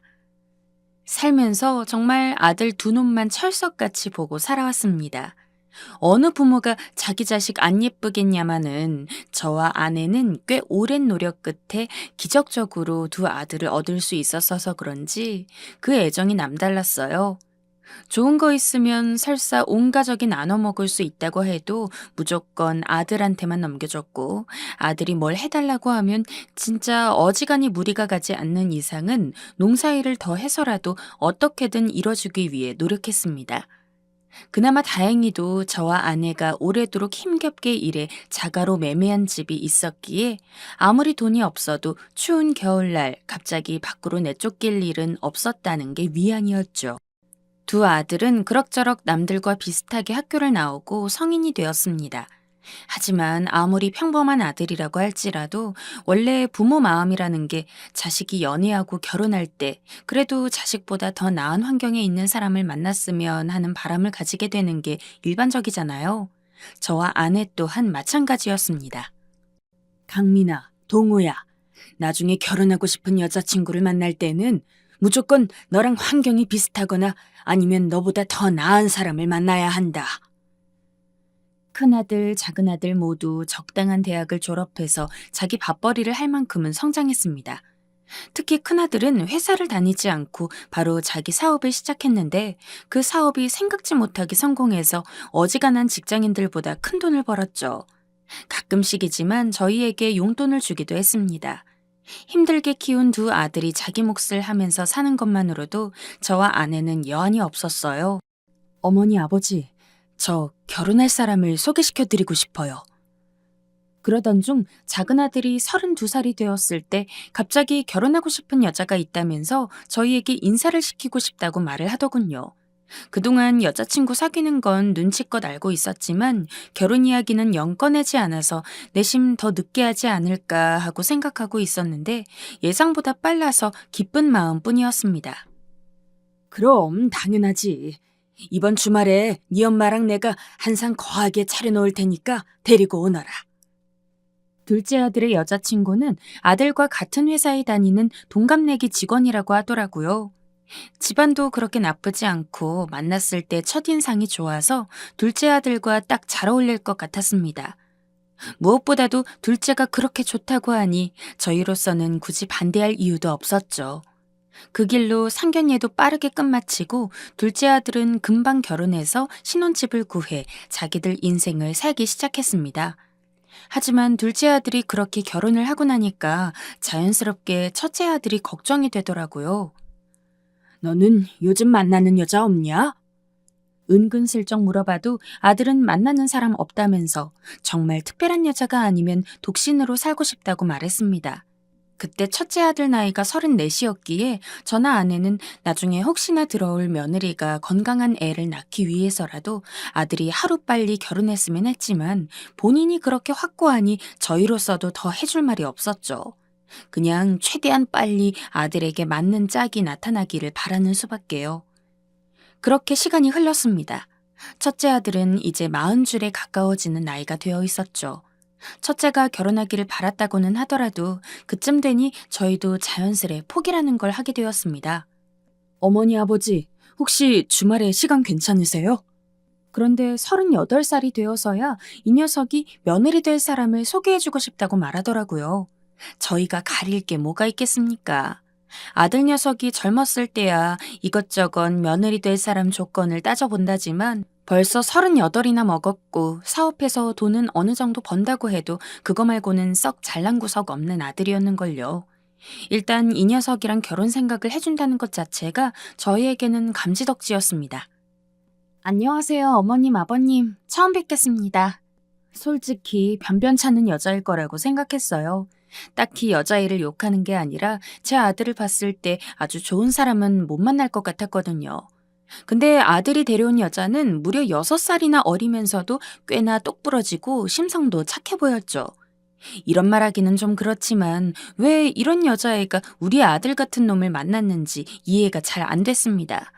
정말 처음에는 아들놈이 돈을 잘 버니까 그것 때문에 결혼하자고 한 건가 싶기도 했죠. 어머님, 아버님, 혹시 드시고 싶은 거 있으세요? 그러나 며느리가 하는 행동을 보면 볼수록 제 생각이 틀렸다는 것은 인정해야 했습니다. 결혼을 하고 난 뒤에도 아들을 대하는 태도라든가 저와 아내를 대하는 태도를 보면 흠잡을 데 없이 깍듯하고 문내에 귀찮고 번거로울 법한 부분까지 하나하나 꼼꼼히 확인하며 저희를 시부모로서 극진히 대접했습니다. 아들, 너는 정말 며느리 하나는 잘 만났다. 남을 칭찬하는데 인색한 아내가 첫째 아들만 보면 온 입이 마르도록 며느리 칭찬만 했죠. 그러다가 첫째 아들 녀석이 하던 사업이 망해서 아무것도 하지 못하고 길거리 나앉을 뻔한 적이 있었습니다. 당시 아들 녀석 걱정도 했지만 왜인지 며느리 걱정이 더 되더라고요. 아들놈이야 어떻게든 그럭저럭 살아나가겠지만 며느리 입장에서 망한 지압이 따라 사는 게 쉽겠습니까? 하지만 그런 상황을 겪었는데 첫째 며느리는 아주 똑부러지더라고요. 혹시 몰라서 제가 생활비에서 따로 저축해 놓은 돈도 있고 당장 쫓겨날 정도는 아니니까 너무 걱정하지 않으셔도 돼요. 어머님, 아버님. 그렇게 현명한데 시부모 입장에서 어떻게 뭐라도 안 도와주겠습니까? 마침 저희가 살고 있는 집이 2층 주택이어서 며느리와 아들 녀석한테 너희 괜한 돈 쓰지 말고 꼬박꼬박 모아라. 새로 신혼집 차릴 때까지는 이 애미애비랑 같이 살자. 라며 1층은 저와 아내가, 2층은 첫째 아들 부부가 살기로 했습니다. 며느리는 거듭 감사 인사를 하면서 집안일은 자기가 도맡아 할 테니 너무 걱정하지 말라고 했죠. 뭐 그런 걸 바란 것은 아니었습니다만 마침 아내가 젊을 적에 너무 고생을 한 탓에 무릎 관절이 많이 닳아 꾸준하게 병원을 다녀야 했고 저도 나이가 나이인지라 그냥 거동하는 것도 많이 불편해서 내신 며느리가 그렇게 일을 도와준다니까 기껍기 그지없었습니다. 실제로 2층에 첫째 아들 녀석 부부가 살게 된 뒤로 저와 아내는 살기가 너무 편해졌습니다. 청소, 요리, 빨래까지 모두 며느리가 담당했고 너무 고생하는 거 아니냐면서 아내가 아픈 몸 일으켜 뭐라도 도우려고 하면 아유, 어머님, 아프신데 괜히 움직이지 마세요. 저 혼자 해도 충분하니까 쉬고 계시면 제가 밥 차리고 가져다 드릴게요. 일할 것도 많이 없으니까 걱정 마세요, 어머니. 혹시 입 심심하시면 과일이라도 깎아드릴까요? 라며 지극정성이었습니다. 그쯤 되니 아무리 핏줄을 타고난 아들이라고 해도 무뚝뚝하고 영 살가운 맛이 없는 첫째 아들보다는 착하고 시부모 잘 모실 줄 아는 며느리가 더 정이 가더군요. 첫째 아들이 복이 있는 건지 아니면 저나 아내가 복이 있는 건지는 몰라도 어떻게 세상에 저런 착한 며느리가 우리 집안에 들어왔는지 참 운도 좋은 것 같다고 생각했죠. 처음 아들이 며느리를 결혼하겠다고 데려왔을 때도 생각했지만 시간이 지날수록 점점 정말 우리 아들한테 무슨 매력이 있어서 저런 여자가 따라왔는지 신기했습니다. 그렇게 며느리 수발을 받으며 여느 때와 같이 지내오고 있었어요. 저와 아내는 며느리가 깎아준 수박을 먹으며 거실 텔레비전을 보고 있었죠. 그러자 남은 수박을 마저 깎아온 며느리가 저희 옆에 앉아서 함께 텔레비전을 보며 수박을 먹더니 문득 생각이 났다는 듯한 이야기를 꺼냈습니다. 그러고 보니 아버님, 이 집이 아버님 명의로 되어 있던가요? 그래, 내 명의다만. 제가 전에 부동산 쪽에 좀 관심이 있어서 공부를 했었는데 보니까 미리 증여를 받으면 세금을 확 줄일 수 있다고 하더라고요. 만약에 이 집 강민 씨한테 물려주실 거면 더 시간 안 끌고 지금 증여를 하는 게 낫지 않을까 싶어서요. 지금 증여를 하라고? 네. 원래 집 물려받으면 세금이 어마어마하잖아요. 근데 시기만 좀 당기는 것만으로도 불필요하게 나가는 세금을 절약할 수 있으니까 그런 거 생각해도 훨씬 이득이잖아요. 저나 아내야 나이 먹은 노인네들이라 그런 거 잘 모른다지만 며느리는 젊으니까 저희보다는 훨씬 그런 쪽에 대해서 빠삭하게 잘 알고 있었을 겁니다. 저도 처음에 며느리가 하는 말을 듣고 세금을 줄일 수 있다는 말에 잠시 혹했으니까요. 하지만 평생 일해서 저와 아내의 것으로 모은 재산이라고는 이 집이 전부였습니다. 며느리를 철석같이 믿고 있기도 했고 실제로 며느리 말대로 나중에 죽으면 집은 첫째 아들한테 물려줄 생각이었기에 잠깐 고민을 하기는 했었으나 당장 집을 넘겨주기에는 아무래도 조금 그래서 생각해보겠다고 들러대며 말을 끝냈습니다. 알겠다면서 더 이상 그 이야기를 꺼내지 않길래 며느리도 잘 이해를 했구나 싶어서 다시 예전처럼 지냈는데 꼭 한 달에 한두 번은 저희 집과 관련된 이야기를 은근슬쩍 꺼내더라고요. 저희한테 직접 이야기하기도 했고 가끔은 혼잣말처럼 말하기도 했습니다. 나중에 강민 씨가 물려받을 때 세금 많이 내게 되면 어떡하지? 아버님, 어머님, 아무리 생각해도 증여는 최대한 빨리 하는 게 좋은 것 같아요. 오해하지 말고 들어주세요. 만약에 나중에 아버님이랑 어머님 두 분 다 돌아가시고 나서 이 집을 강민 씨가 받게 되면 그때 나오는 세금이 진짜 어마어마하대요. 전에 강민 씨한테 집 주시는 게 맞다고 하셨던 것 같은데 어차피 주실 거면 미리 주시는 게 더 낫지 않을까요? 재차 그런 이야기를 하니까 솔직히 아끼는 며느리 말이라고 하더라도 난감했습니다. 세금은 각오하고 있는 거고 그 세금에 해당하는 돈을 낸다고 이 집 자체가 값어치 꽤 나가기 때문에 너랑 강민이 사는 데는 걱정 없을 거다. 하고 못을 박아두긴 했지만 내심 한 구석이 찝찝했습니다. 그리고 그 찝찝함은 며느리가 저와 아내를 극진히 보살필수록 더해갔죠. 정말 이것보다 더 잘 줄 수 있을까라는 생각이 절로 들 정도로 며느리는 저와 아내에게 단 하루도 빠지지 않고 내내 정성껏 보살핌을 이어갔습니다. 게다가 아들놈 사업 망한 것 때문에 자기들 생활비 쓸 것도 많이 없으면서 어떻게든 한 푼 두 푼 모아 저랑 아내 용돈을 주겠답시고 봉투를 쥐어주는 걸 보면 그까짓 집 어차피 넘겨줄 건데 그냥 미리 줄까 하는 생각도 문득문득 들었어요. 여보, 첫째 며느리가 저렇게까지 우리한테 잘하고 고생하는데 집 정도는 그냥 넘겨줘도 되지 않을까요? 그런다고 해서 우리가 여기서 나가서 살아야 되는 것도 아니고 며느리가 저렇게까지 세금 이야기를 할 정도면 꽤 아까운 돈이 나가는 것 같은데 그냥 겸사겸사 돈 아낄 겸 생각하고 명의 넘겨줘요. 아내까지 그렇게 이야기를 하니 저는 더 마음이 흔들릴 수밖에 없었죠. 혹시나 싶어 아들놈한테 물어봤지만 어찌 그리 무뚝뚝한지 아버지 원하는 대로 하세요. 라고 하더라고요. 그 뒤로 한 2주 정도 더 고민을 했습니다. 그러다 그냥 미리 아들한테 집을 넘겨주기로 결정을 했죠. 근데 예전에 보니까 혹시 모를 상황에 대비해서 각서를 쓰는 게 좋다던 게 생각이 나서 대신이라고 하기는 뭐하지만 각서라도 받아놓기로 했습니다. 뭐 아무리 부모 자식 사이라고 하더라도 세상이 워낙 흉흉한지라 생각지도 못한 일들이 발생할 수 있기 때문에 그런 식으로 증거를 남겨두어야 한다고 하는데 아내는 아이고 무슨 각서까지 써요. 애들이 알아서 하겠지. 하면서 손사래를 쳤지만 저는 그래도 혹시나 모를 상황을 대비해 아들과 첫째 며느리를 불러놓고서 말했습니다.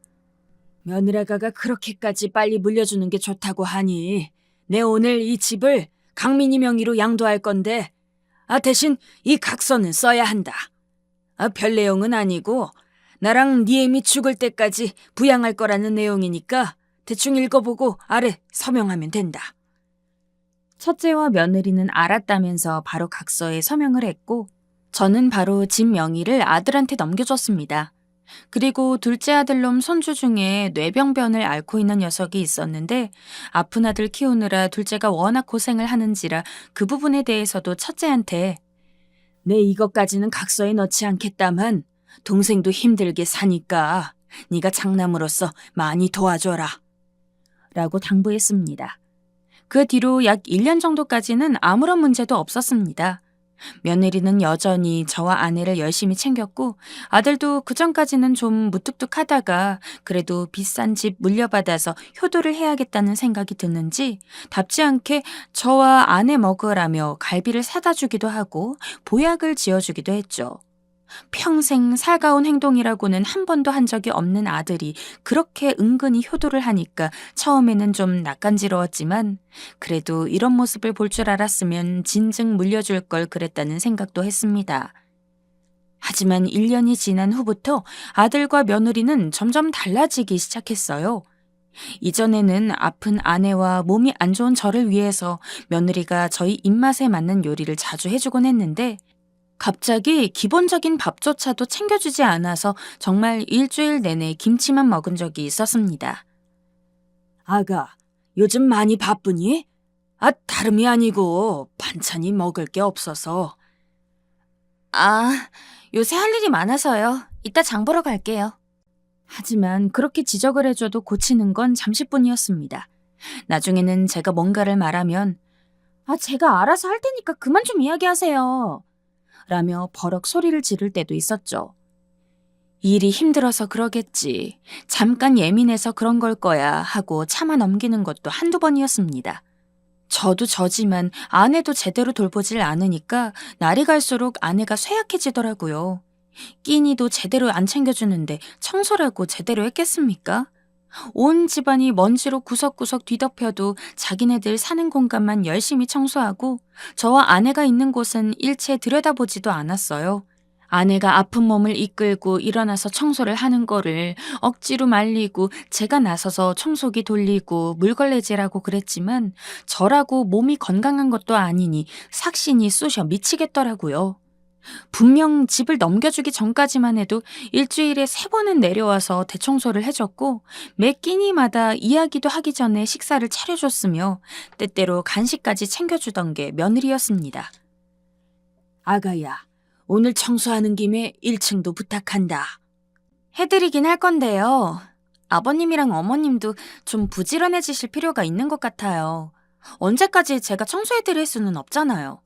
저 이 집 며느리예요. 가정부 아니고. 다른 사람이 아닌가 싶을 정도로 달라진 며느리 모습에 처음에는 저나 아내도 혼돈이 가득했습니다. 대체 왜 이러나 싶어서 붙잡고 달래보기도 하고 우리가 잘못한 게 있으면 말해달라며 사정사정도 했지만 며느리는 그럴수록 저희를 더 막대했죠. 예전부터 어머님이랑 아버님이 저 부려먹었잖아요. 이제 그런 거 하기 싫어서 이러는 건데 왜? 문제 있어요? 제가 계속 두 분 뒤치다거리만 할 줄 알았어요? 그나마 청소랑 밥을 안 해주는 건 양반이었습니다. 나중에 가서는 매달 주는 용돈까지 이 핑계 저 핑계 대며 끊어버리더라고요. 뭐 처음에는 사업이 또 휘청거려서 들어갈 돈이 많다 그러고 이제 애 낳을 생각이라 양육비 모아야 해서 생활비 못 준다 그러고 저든 아내든 일을 할 여력이 있었으면 저희가 스스로 벌었을 겁니다. 근데 그러질 못하니까 우리가 자기들이 주는 생활비가 있어야 살 수 있다는 걸 뻔히 알면서 그런 식으로 나오니 환장하겠더라고요. 게다가 며느리만 그러는 게 아니었습니다. 아들 녀석도 은근히 저희가 집에서 나갔으면 하는지 둘째네 집에 안 놀러 가요? 라며 계속 난리를 치더라고요. 대놓고 쫓아내는 것도 아니고 그렇게 은근히 사람을 돕고니까 어쩔 수 없이 저도 둘째에게 전화를 걸어서 며칠만 묵어도 되냐고 묻고 허락을 받은 뒤 아픈 아내를 데리고 둘째네 집에 갔습니다.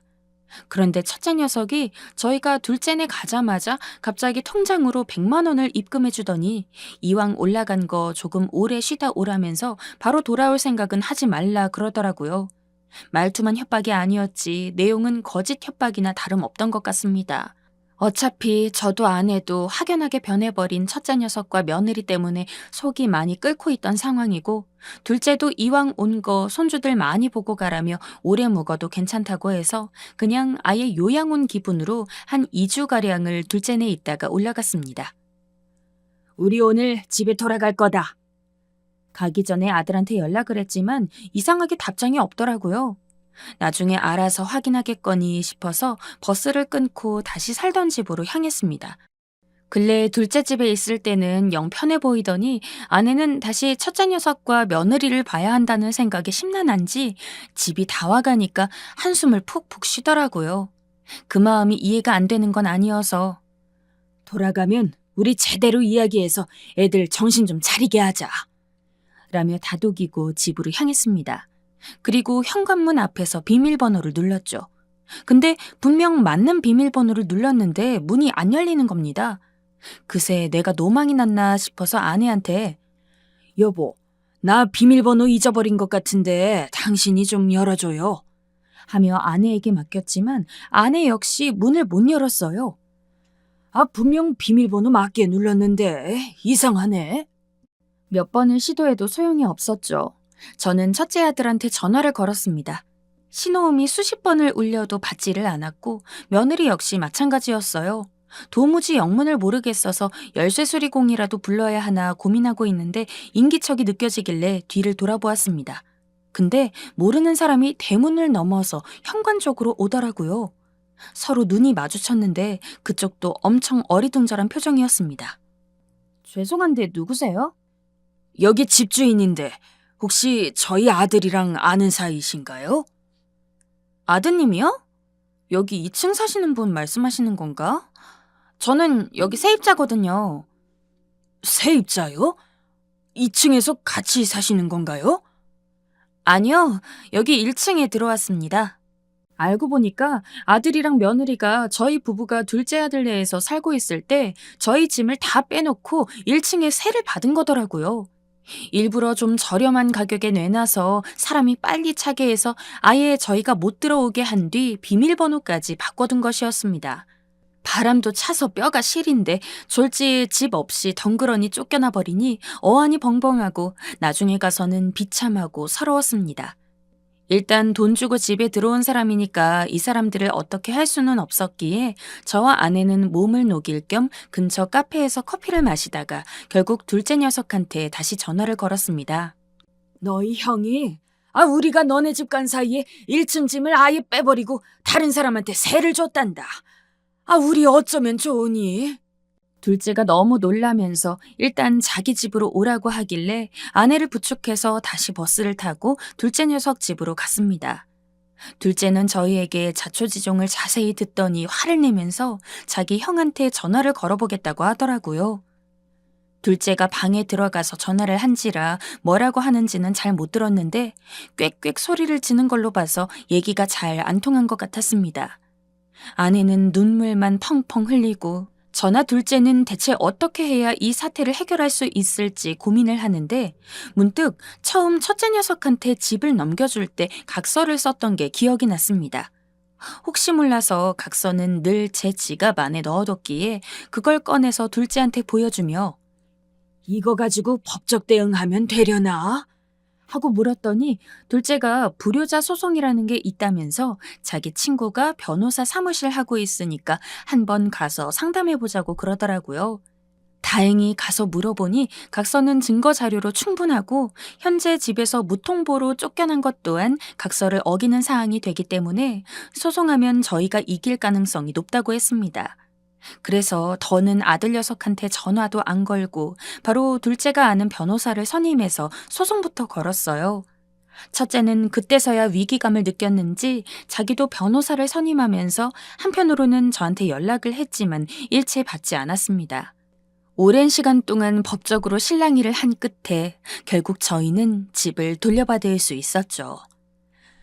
아버지, 잘못했어요. 제가 돈에 눈이 멀어서 잠시 정신이 나갔나 봐요. 다시는 안 그럴게요. 에? 아들 녀석이 무릎 꿇고 싹싹 빌고 며느리도 울면서 계속 잘못했다고 빌었지만 꺼지라고 하고 집에서 내쫓았습니다. 나중에 저랑 아내 죽으면 이 집은 둘째 녀석 물려줄 거예요. 나쁘지 않게 키워왔다고 자부했는데 자식 농사가 이렇게 망했을 줄은 상상도 못했네요. 정말 인생 뭐 없다는 걸 여든이 다 돼서 느낍니다. 혹시 여러분들도 가지고 있는 재산은 절대 먼저 물려주시지 마세요. 믿는 도끼에 발등 찍힐 수 있습니다.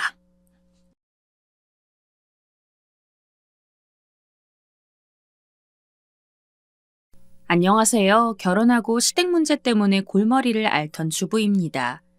남편과는 친구 소개로 만나서 2년 연애 끝에 결혼했어요.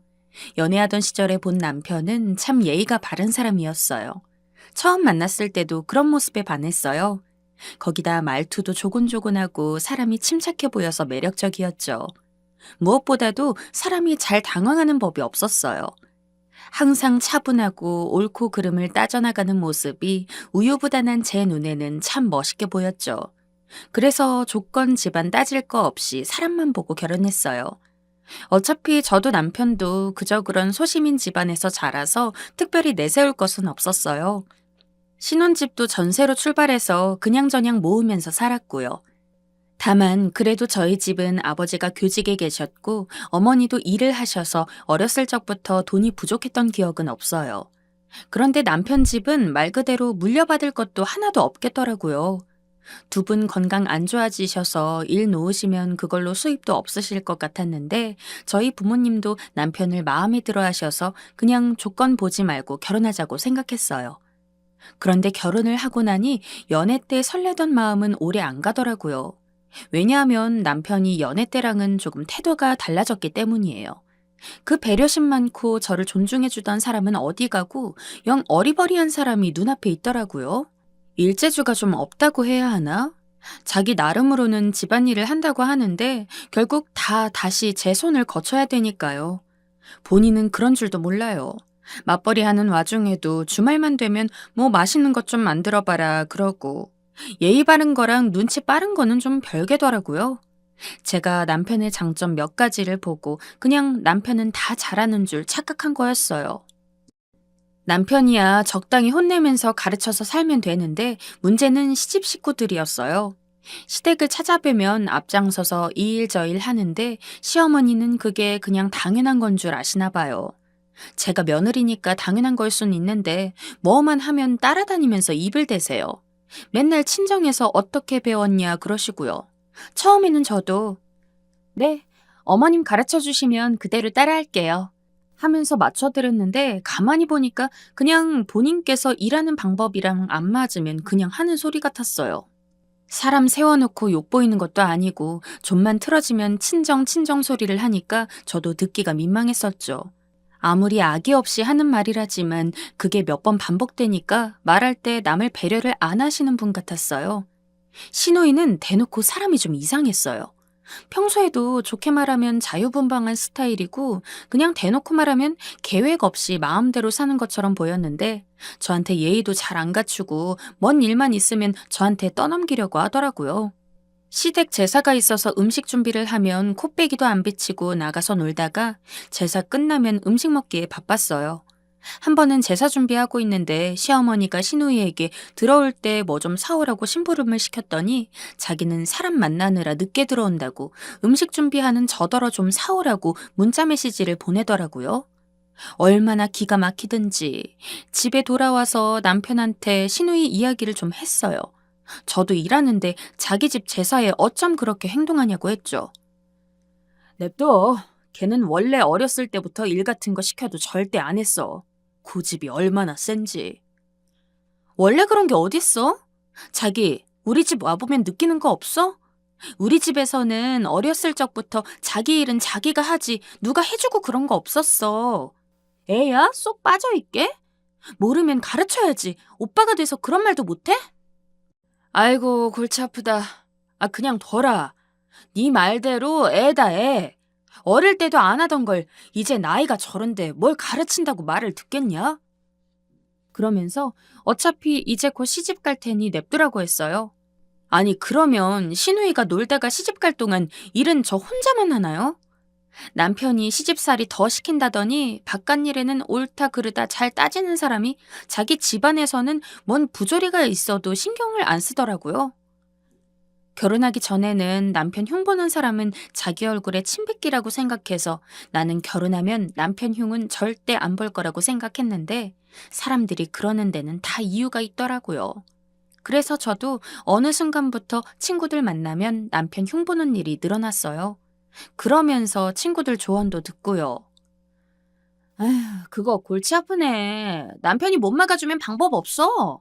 우리 시어머니는 내가 실수하니까 내 등을 철썩 때리더라고. 어이가 없어서 정색을 하고 말했더니 그다음부터는 버릇 싹 고쳐졌어. 야, 네 밥그릇은 네가 챙겨야 돼. 뭔 건수 있을 때마다 그냥 넘어가지 말고 다 말씀드려. 안 그럼 본인은 몰라. 친구들 이야기를 들어보니 딱 제 이야기를 듣는 것 같아서 수긍이 갔어요. 그때까지는 어지간하면 일 안 만들려고 좋게 넘어갔는데 제 밥그릇은 제가 챙겨야 되겠더라고요. 제가 싸움을 못 만드는 성격인지라 굳이 이런저런 일을 들쑤실 필요는 없지만 그때부터 저도 꼭 할 일만 하고 그 외에는 무시했어요. 저희 시어머니는 사람 자체가 나쁘다기보다는 좀 생각 없이 말씀하시고 행동하시는 스타일이라서 맞서기보다는 적당히 무시하고 제 할 일만 하기 시작했죠. 시어머니 전화도 굳이 애써 받으려고 하지 않았고요. 부재중 전화 떠 있어도 그냥 제가 내키면 전화하고 아니면 넘어가 버렸어요. 꼭 제가 필요한 일이 아닌데도 사소하게 뭐 사와라, 뭐 좀 같이 하자 이런 식으로 무슨 인부 부리듯이 했기 때문에 그냥 제가 바빠서 무시해버리면 또 알아서들 해결하시곤 했어요. 어차피 남편은 별 도움이 안 되니 제 선에서 하나하나 차단해갔지만 그래도 꼭 필요한 일에는 발벗고 나섰어요. 그런데 도와드려도 옆에서 누구 집 며느리 어쩌고 하시면서 비교하시면 그냥 무시해버렸어요. 물론 처음에는 저항이 좀 있었죠. 제가 바쁘다고 연락도 안 하고 간단한 심부름도 안 하니까 하루는 대뜸 저더러 굳이 나가서 일하지 말고 집에서 살림이나 하면 어떻냐고 그러시더라고요. 남편 월급이나 아시고 하시는 말씀이신지 항상 말씀이 그런 식이었어요. 별 대책도 없으시면서 굳이 입을 대는 거죠. 그래서 그냥 무시하고 넘어가려다가 생각해보니 저 말이 또 레퍼토리가 될 것 같아서 남편에게 그 이야기를 그대로 전달했어요. 그랬더니 남편이 바로 시어머니에게 전화를 하더라고요. 그렇게 몇 년 했더니 시어머니 버릇은 정리가 됐어요. 그런데 문제는 시누이였어요. 시누이는 결혼을 하고는 얼마 못 가 이혼을 했어요. 있었던 일을 자세하게는 모르지만 초장부터 남편 길을 들이려고 난리를 치다가 남편이 그만 질려서 이혼을 하자고 했나 봐요. 워낙에 자기 유리한 쪽으로만 이야기를 하니까 다 알 수는 없지만 대충 이야기를 들어보니 그 과정에 시어머니도 단단히 한 몫을 한 것 같아요. 제 눈으로 옆에서 지켜본 것도 많아요. 제 보기에는 심해부 되던 사람이 멀쩡하고 성실한 것 같았는데 시어머니는 결혼 준비를 할 때부터 사위가 마음에 들고 어쩌고 말씀이 많았어요. 그러다 결정적으로 걸린 게 시누이 남편이 명절이라고 선물을 좋은 걸 보내왔어요. 그런데 시어머니는 뭐가 마음에 안 들었는지 판매자한테 전화해서 물건이 좋네 어쩌네 이거 어떻게 해서 먹는 거네 하면서 묻더니 전혀 상관없는 사람한테 사위가 보내도 이런 걸 보내고 어쩌고 하면서 사위 될 사람 욕을 신나게 하더라고요. 그런데 나중에 들어보니 그 판매자가 전혀 상관없는 사람이 아니라 사위 고향 후배였어요. 그래서 그 말이 전부 사위 귀에 들어갔고요. 결정적인 원인이 된 건 시어머니가 시누이 신혼집을 방문했는데 또 거기 가서 사위 듣는데 뭐라고 입을 댔나 봐요. 저도 들으면 비위 상하는데 그 사람도 마찬가지였겠죠. 그래서 아마 표정이 좀 안 좋았댔나 그랬는데 시누이가 그걸 또 꼬투리를 잡아서 그때부터 남편이랑 대판 싸우기 시작했다고 합니다. 시댁에 있을 때 보니까 시어머니가 남편 어떻게 잡으라고 전화로 조언도 해주시더라고요. 시누이 말투도 시어머니를 꼭 닮아서 안 봐도 얼마나 사람을 몰아붙였는지 알 것 같아요. 그래서 2년도 채 안 돼서 이혼하고는 다시 시댁으로 돌아오게 되었어요. 그렇게 이혼하고 왔으면 자기 앞길 찾아서 열심히 살아야 하는데 또 뭔 짓을 했는지 신용불량자가 되어 있었어요. 진즉에 새싹은 알아봤지만 하는 걸 보고 있으니 진짜 골치 아프더라고요. 하는 짓이 그러니 남편도 더는 안 되겠다 싶었는지 몇 번 혼을 내기도 했는데 그때마다 나이 많은 오빠한테 얼마나 악을 쓰고 달려드는 걸 보고 혀를 내둘렀어요. 그래서 남편이 그만하자고 하면 혼자서 1시간을 다 들리게 궁시렁대면서 오빠 욕을 하고 있었어요. 그걸 보고 있으니 어쩌다 이혼했는지 훤히 알겠더라고요. 저는 진즉에 나와는 상관없는 사람이라고 마음속으로 선을 그어놨기 때문에 그냥 봐도 못 본 척 했는데 일해서 빚 갚을 생각은 안 하고 맨날 사람들이나 만나러 다니고 나이 많은 부모한테 얹혀 사는 걸 보니 이제는 시부모들이 불쌍해질 지경이었어요. 그렇다고 시부모가 돈이 많은 사람들도 아닌데 뭘 믿고 저러나 했죠. 그래도 결혼하기 전에는 직장도 다니고 하더니 결혼해서 한번 놀아보니까 재미를 들인 것 같았어요. 그래서 제가 불러내서 용돈도 주고 일 좀 하라고 타일렀죠. 그러니까 고개를 끄덕끄덕 하더니 그나마 일한다고 잡은 게 아르바이트를 시작하더라고요.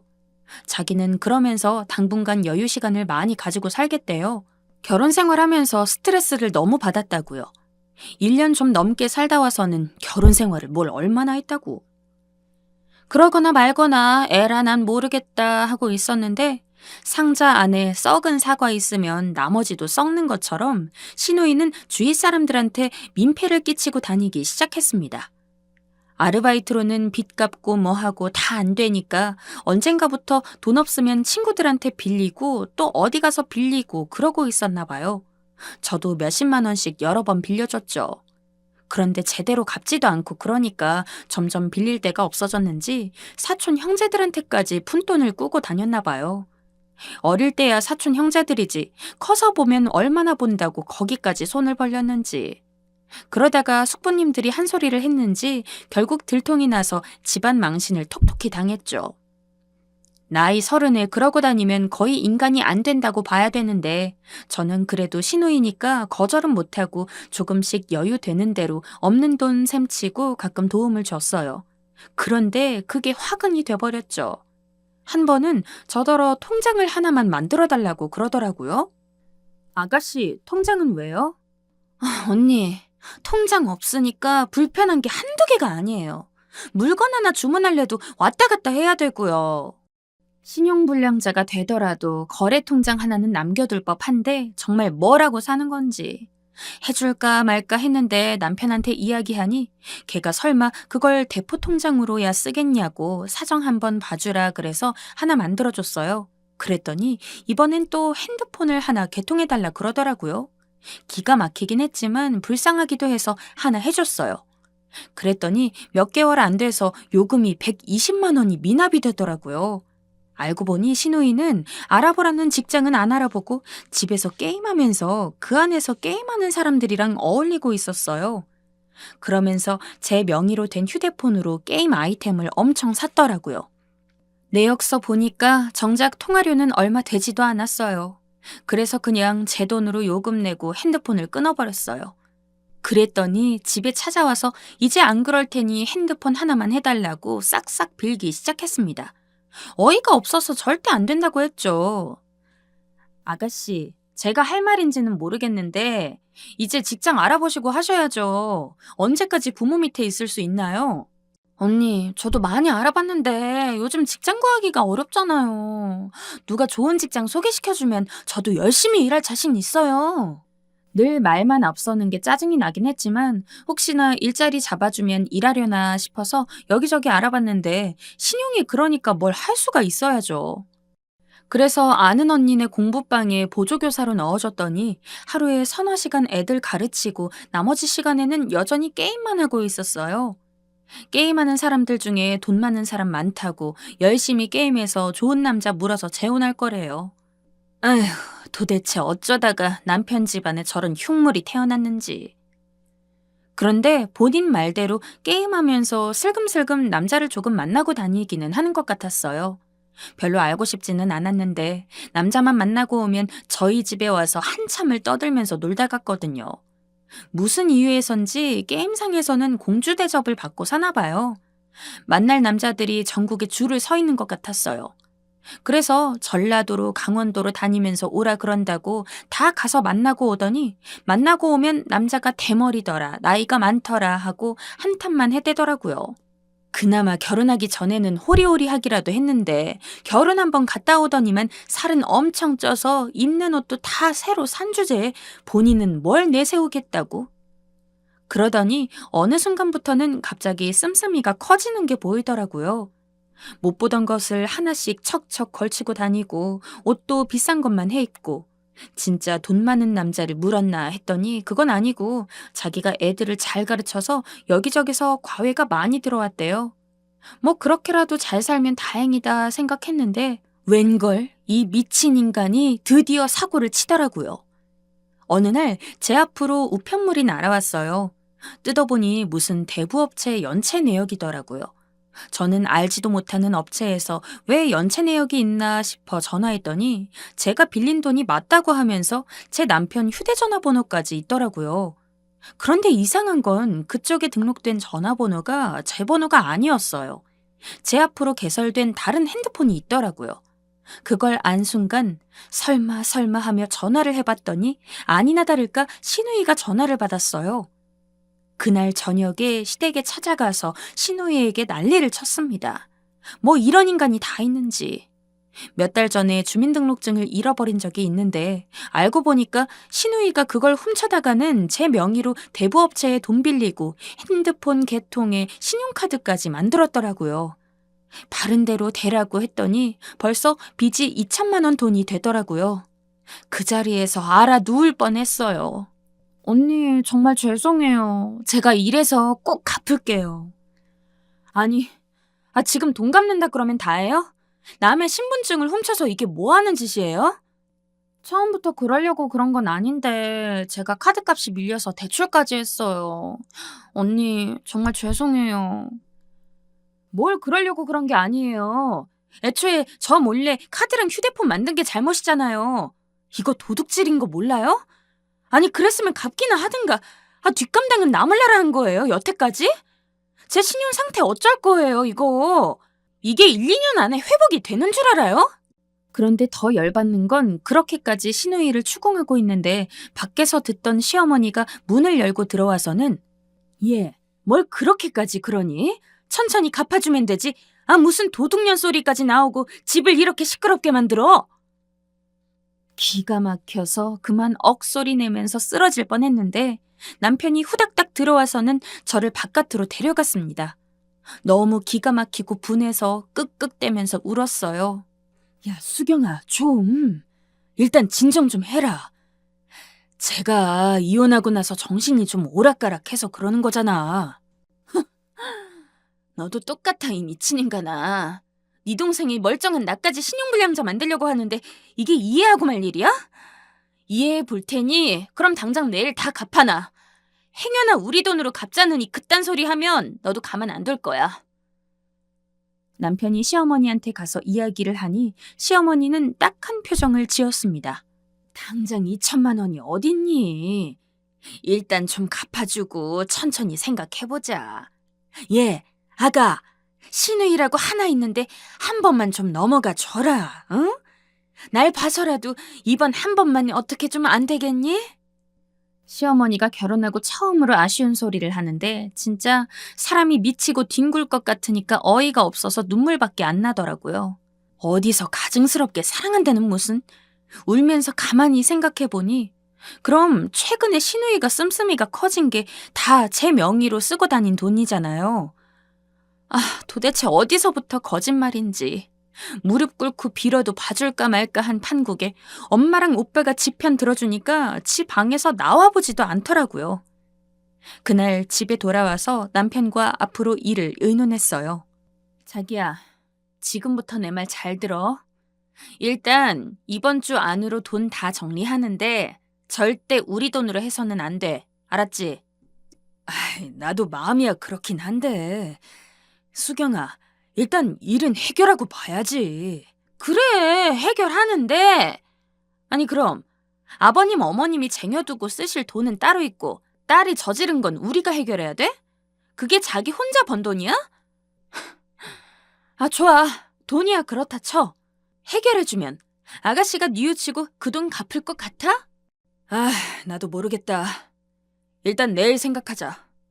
그러는 남편을 보고 있자니 오만정이 다 떨어졌어요. 아무리 생각해봐도 남편도 똑같다는 생각밖에 안 들고 이런 일이 생겼는데 왜 제가 제대로 된 사과 한 번 못 받고 해결까지 생각해야 되는지 모르겠더라고요.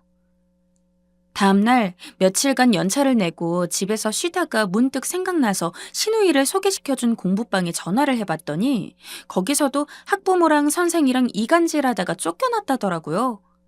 괜히 소개시켜준 죄로 언니를 찾아가 손이 발이 되도록 빌었어요.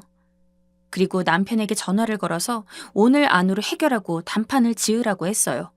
그랬더니 그날 저녁 남편이 하는 말이 신우이가 이제부터 벌어서 갚겠다고 했으니 지켜보자는 거예요. 네 동생이라도 내다 팔라는 말이 목구멍까지 나왔지만 그냥 남편에게는 더 이상 기대를 안 하기로 마음먹고 그냥 남이라고 생각하기로 했어요. 도저히 참을 수가 없었어요. 신우를 그렇게 만든 건 오냐오냐 다 받아준 시어머니와 남편이라고 생각을 했고요. 제가 그 버르장머리를 싹 뜯어 고쳐야지만 신우가 이런 무서운 질주를 멈출 거라고 생각했습니다. 그래서 다음날 아침 일찍 경찰서를 찾아갔습니다. 서류를 꾸미는데 어디서부터 누구까지 고소를 해야 할지 복잡해지더라고요. 일단은 신우이의 명의 도용, 절도, 금융 사기 등에 대해서만 고소를 하고 신우이에게 전화를 했어요.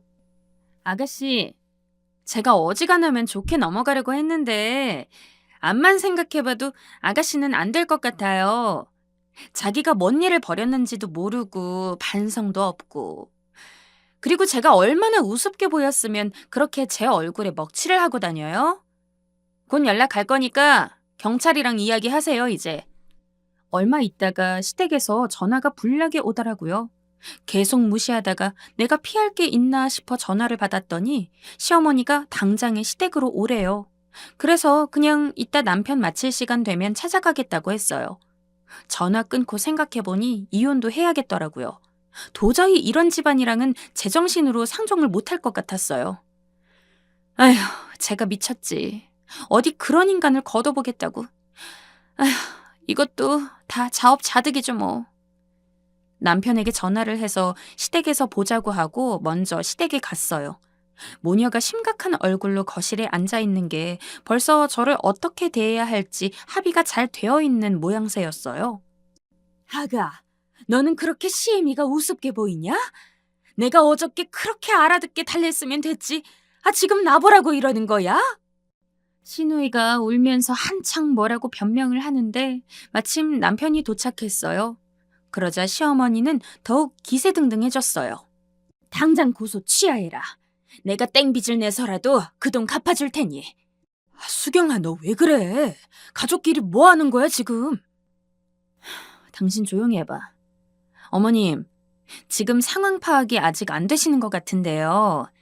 그 돈은 저한테 갚으시는 게 아니라 당연히 아가씨가 빌려 쓴 곳에 갚으셔야죠. 그리고 아가씨가 제 신용 다 망쳐놔서 제가 지금 어떤 지경에 있는지 아세요? 일단 제가 고소한 건 말고도 카드사나 대부업체 속인 건 그 사람들이 알아서 하든지 하겠죠. 제가 법을 잘 몰라서 설명은 못 드리겠는데 구치소 들어갈 수도 있으니까 가서 또 거짓말하지 말고 경찰 조사 성실히 받으세요. 시어머니와 남편이 뭐라 이야기해대는데 그러거나 말거나 고소장만 얹어놓고 나중에 민사소송은 따로 하겠다 그러고 나와버렸어요. 남편이 따라와서 붙잡길래 그냥 이혼 준비하자 그러고 집에 왔습니다. 집에 와서 씻고 쉬려니까 그제서야 시어머니와 시누이가 찾아와서 손이 발이 되도록 빌더라고요. 그런데 제가 뭐하러 용서를 해주나요? 제가 용서해줘도 몇 가지 건은 금융법으로 들어가는데 이제 와서는 제가 봐주고 자시고도 없어요. 아직 아이는 없으니 그냥 깔끔하게 이혼하고 벌 받을 사람은 받아야죠. 지금은 숙려기간 중입니다. 제가 피해 입은 건 어떻게든 해결이 되겠지만 사실 제일 미운 건 여태껏 믿고 살았던 남편이에요. 그렇게 사리분간을 못할 줄 어떻게 알았겠어요. 다 제가 사람 보는 눈이 없었던 탓이라 생각하려고요. 막상 다 털어놓고 나니 정말 속이 후련한 것 같습니다. 들어주셔서 감사합니다.